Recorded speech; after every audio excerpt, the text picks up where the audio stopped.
코리아 하면 김정은부터 생각하는 게 서구권 아니냐. 하지만 이제는 K-팝 연습생들 스케줄까지 걱정해주지 않느냐.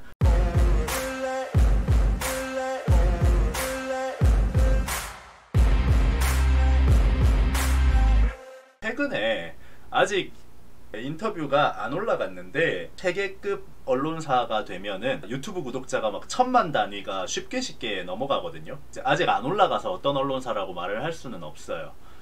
그런데 그 언론사도 거의 구독자가 1000만 명이 쉽게 넘어가는 굉장히 큰 언론사인데, 인터뷰 내용 자체가 되게 내용이 자극적이더라고요. 그러니까 비판할 거는 비판했습니다. 잘못된 거 잘못됐다고 얘기했어요. 그런데 택도 없는 걸로 어그로 끄는 거에 대해서는 오히려 그쪽 나라 문화를 반대로 좀 비판을 하면서 돌려치고 왔는데 기자님들이 굉장히 좋아하더라고요.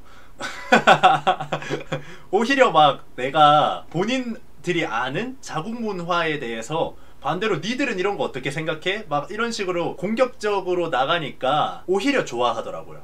본인들이 얘기하시기로는 유튜브에도 올라갈 거고 뭐 쇼츠로도 올라갈 거고 이렇게 할 것이다 라고 하는데, 쇼츠로 올라가거나 뭐 유튜브로 올라가거나 하면은 편집이 가능하잖아요. 되게 이상하게 조합을 해가지고 막 없는 얘기를 만들어서 그렇게 내보낼 수도 있잖아. 왜냐면은 K-팝을 까고 싶어서 나를 부른 거라면, 정말 K-팝에 대해서 알고 싶어서 부르는 사람들도 있지만 내 말들을 이상하게 조합해서 그렇게 송출을 할 수도 있어요. 대한민국 언론사도 그렇게 하고 해외 언론사도 그렇게 하고, 언론사 중에 착한 인간은 그렇게 많지 않습니다. 정말 정직한 언론인 그렇게 많지 않고, 특히나 이제 뭔가 해외 문화에 대한 비판을 하는 사람들은 해외 전문가들이 했던 말을 이상하게 돌려서 편집해가지고 그렇게 내놓는 경우들이 많아요. 그래서 사실 내가 인터뷰하고 와서 내가 했던 말 그대로 집에서 타이핑을 했어요. 이거는 내 영상에도 올려서 나중에 이상한 식으로 편집을 했다면 이게 내 말의 원본이었다라는 영상을 남기고 싶어서. 알 사람들은 내가 저렇게 말하지 않았다는 걸 알 거 아니야. 그래서 지금 이 영상을 준비를 했어요. 제일 처음 물어본 거는 K-팝 아이돌 트레이너로 얼마 정도 일했냐 라고 하길래, 엔터업계에서 일한 거는 8, 9년 정도 일했고 트레이너는 20대 후반까지 했고 지금은 트레이너 일을 하지 않고 있다. 안무 디렉터나 캐스팅 디렉터 쪽으로 좀 더 많이 하고 있고 해외 콘서트 이런 것들을 더 많이 담당하고 있다라고 얘기를 했고요. K-팝 아이돌 직업은 해외 팝스타들에 비해서 어떤 점이 다른가? 라는 질문이 있었어요. 해외 팝스타들은 사고를 엄청 치고 다녀도 별로 신경 안 쓰죠. 그런데 K-팝 스타들 같은 경우는 도덕적인 행동들, 이런 점에서 엄청나게 엄격하다라는 부분이 가장 다른 부분인 것 같다. 해외 팝스타들은 뭐 유명 연예인과 연애를 하든 클럽에 가서 여자랑 놀든 뭐 비키니 파티를 하든 그냥 쟤는 잘 나가고 멋진 팝스타구나 하고 넘어가는 경향이 많죠. 그런데 K-팝 스타들 같은 경우에 만약에 유명인이 연애를 했다, 1차적으로 디스패치 난리 납니다. 그리고 클럽에 갔다, 팬클럽 터져요. 막 커뮤니티 폭발해요. 그리고 막 비키니 파티에 갔다, 섹슈얼한 파티에 갔다 하면은 그룹이 공중분해가 될 겁니다. 이게 아마 K-팝 아이돌과 해외 팝스타들의 차이라고 생각을 해요. 라고 답변을 했고요. 그리고 이제 K-팝 아이돌 연습생들이 직업으로 받는 스트레스가 뭐가 있을까요? 라고 하는 말에, 무한 경쟁 사회에 어린 나이에 일찍 들어왔다라는 점이 스트레스를 굉장히 받는 것 같다. 연습생 때부터 이미 그런 경쟁 사회를 다 겪어보고 데뷔를 하는 거다. 주간 평가, 월말 평가 모든 수업들이 다 평가를 내리는 방식으로 이루어져 있고, 월말 평가 이후에는 주기적으로 같이 연습하는 친구들이 회사에서 없어지는 모습들을 본다. 그러다 보니까 나도 이 무한 경쟁에서 뒤처지면 언제 사라질지 모른다라는 압박을 받으면서 활동을 하기 때문에 아마 그런 스트레스가 가장 심하지 않을까 하는 생각을 한다. 이렇게 답변을 했고요. 그리고 이제 이런 질문이 이제 좀 그런 건데, K-팝계는 노예계약이 많은 걸로 알려져 있는데 아직까지도 K-팝은 노예계약이 흔한가? 라는 질문을 하는 거예요. 제 답변을, 최근에 오메가엑스나 이달의 소녀, 이승기 뭐 이런 아티스트들이 이슈가 돼서 노예계약에 대해서 이슈가 된 것 같은데, 노예계약은 흔한 경우가 아니다. 노예계약 자체가 당연하고 흔한 경우라면은 저런 경우들이 이슈가 될 수가 없다.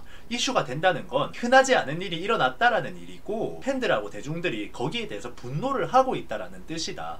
K-팝 아이돌 계약 같은 경우는 뭐 1차 계약, 2차 계약 정도로 나뉘어지는데 1차 같은 경우는 데뷔 시점부터 회사와 7년 계약하고 성공적으로 아이돌 7년을 채우고 2차 계약에 들어가면 4년 계약을 다시 하게 된다. 내부적인 세세한 내용 같은 경우는 최근에는 학폭 관련한 조항들도 새로 생겨나고 있다. 학창시절에 나쁜 행동을 일삼던 아이가 그걸 숨기고 거짓말하고 회사를 속인 뒤에 나중에 데뷔해가지고 그런 폭로가 다시 터져 나온다면 그 부분에 대한 손해배상 같은 조항들이 새로 생겨나고 있다. 하지만 노예 계약은 흔한 경우가 아니라 정말 악독한 기업들에서 나오는 경우다 라고 이야기를 했죠. 이 다음번이 이거였는데, K-팝 아이돌의 자살 소식을 우리는 자주 접하게 되는 것 같다. K-팝 아이돌의 높은 자살률에 대해서 어떻게 생각하고 뭐 사회적인 원인이 있다고 생각하느냐 이렇게 물어보는 거예요. 나 이 얘기를 듣고 너무 어이가 없었어. K-팝 아이돌의 자살률이 높다는 근거가 어디 있냐. 조사해서 퍼센테이지를 내서 들고 와봐라. 나는 절대 높다고 생각 안 한다. 그저 이슈가 되는 거지. 평범한 사회에서 더 자살과 범죄 행위들은 빈번하게 일어나고 있다. 70살 독거노인의 고독으로 인한 자살은 뉴스에서 다루지 않지만 K-팝 아이돌의 자살은 매년 추모가 일어날 정도로 늘 이슈가 된다. 많은 사람들의 관심을 많이 받는 직업이다 보니까 안타까운 사건 사고가 생기면 이슈가 되는 부분이 있어서 자살률이 높다 라고 생각이 될 것 같은데 꼭 그렇지 않다. 단적인 예시를 한번 물어보겠다. 미국에서 1년에 총기 사망 사고가 4만 건이 일어난다. 총기 난사가 1년에 600건이 일어난다. 다수를 향한 총기 난사가 하루에 2건씩 일어난다. 매일 수백 명이 총으로 인해서 죽는다. 그들의 죽음이 매일 뉴스에 대서특필되고 4만 명의 사람들이 모두 미국인들에게 추모받냐. 하지만 텐타시온 같은 유명 아티스트가 총에 맞아 죽은 사건에 대해서는 아직도 미국 힙합 가수들이 RIP X라고 하면서 손을 X자로 만드는 퍼포먼스를 한다. 반대로 내가 묻겠다. 미국 아티스트들은 왜 마약과 총으로 인해서 자꾸 죽어나가는가? 그거랑 지금 이 질문이 뭐가 다르다는 거냐. 스타들에게 일어나는 일들은 일반적인 사회에서 훨씬 더 많이 일어나고 있다 라고 답변을 했습니다. 그래서 이제 그 뒤에 이런 질문을 하셨어요. 더 건강한 일 문화를 위해서 K-팝 업계가 어떻게 바뀌어야 된다고 생각을 하냐 라고 물어보길래 저는 현실적으로 K-팝 업계가 크게 변할 수 없다고 생각한다. 결국 K-팝이 사랑받는 건 어리고 빛나는 시기의 나이에 엄청나게 다양한 재능들을 보여주기 때문에 아이돌이 되는 것이다. 아이돌이라는 건 우상이다. 누군가의 우상은 아무나 할 수 있는 게 아니다. 워렌 버핏이 주식계의 우상이듯이 10대, 20대 소년, 소녀들에게 우상은 K-팝 아이돌이다. 엄청난 능력치를 보여줘야만 한다. 그런데 워렌 버핏은 그냥 워렌 버핏이 되었냐? 어마어마한 증명과 노력을 했을 거다.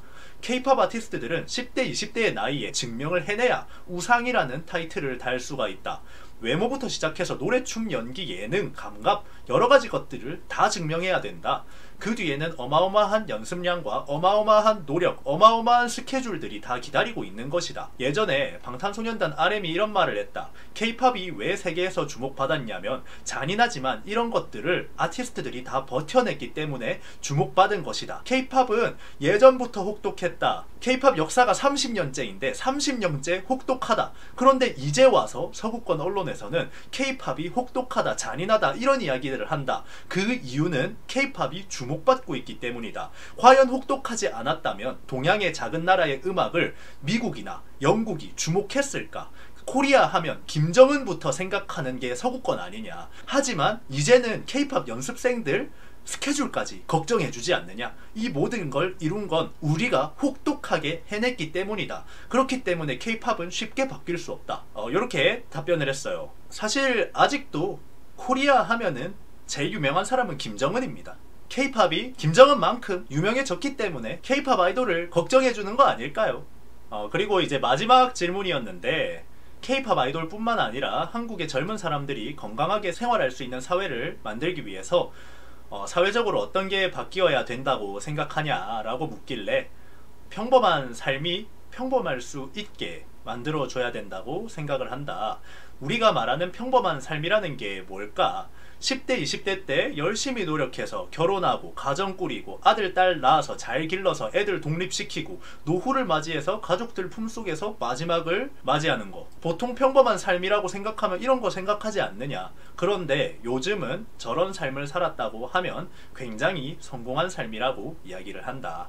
남자, 여자는 갈라져서 서로를 혐오하고 결혼에 대해서 두려워하며 자식을 낳아도 내 아이가 나 같은 삶을 살까봐 아이를 낳지 않는다. SNS는 극도로 발달해서 극히 일부의 성공한 사람들의 인생을 실시간으로 조명해준다. 세상 사람들은 다 잘 살고 있는 것처럼 보이고 나만 도태된 인간처럼 느끼게 한다. 이런 현상들을 다 청년들이 만들어낸 것이냐? 아니다. 어른들과 사회가 만들어낸 것이다. SNS 10대가 만들었나? 아니다. 10대로 돈 벌려는 어른들이 만들어낸 거고 10대, 20대가 힘든 사회 10대, 20대가 만들었나? 다 그 전에 살았던 어른들이 만들어낸 거다. 어른들이 만들어 놓은 사회가 청년들의 나약함을 꼬집는다. 너희는 나약해서 그렇다. 우리 때는 더 힘들었다. 라고 하면서 저는 이게 말이 안 되는 일이라고 생각한다. 어른들과 사회는 청년들에게 격려와 응원, 위로를 해줘야 된다. 나 때는 이랬어. 이렇게 얘기하는 게 아니라 너무나 빨리 변화하는 사회를 인정하고 우리도 이제는 모른다. 그저 너희의 도전을 응원한다. 라고 말해주는 사회가 된다면 청년들도 희망을 가질 것이다. 이렇게 얘기하고 이제 인터뷰를 끝냈어요. 근데 이거는 한국뿐만 아니라 선진국들이 가지고 있는 공통적인 고민일 겁니다. 옛날에 영화나 드라마 같은 거 보면은 주인공들이 맨날 그런 말을 합니다. 나는 부모님처럼 살지 않을 거야. 나는 아빠처럼 살지 않겠어. 하면서 옛날 드라마, 하이틴 드라마 이런 데서 집을 뛰쳐나오고 애들이 막 이래요. 그죠? 그런데 요즘에 대입하면은 어떨까요?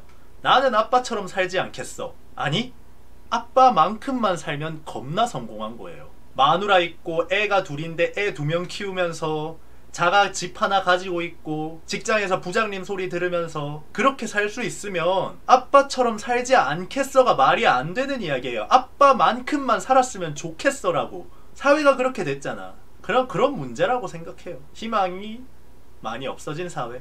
그렇기 때문에 K-팝 아이돌 우상이라는 이런 10대의 로망을 표현하는 이런 것들이 세계화가 됐지 않을까요? 사실 유럽도 그렇고 미국도 그렇고 지금 우리 사회랑 별반 다르지 않을 겁니다. 그렇기 때문에 어린 시절에 성공한 다재다능한 멋지고 예쁜 친구들이 우상이 되는 그런 시대가 아닌가 생각해요.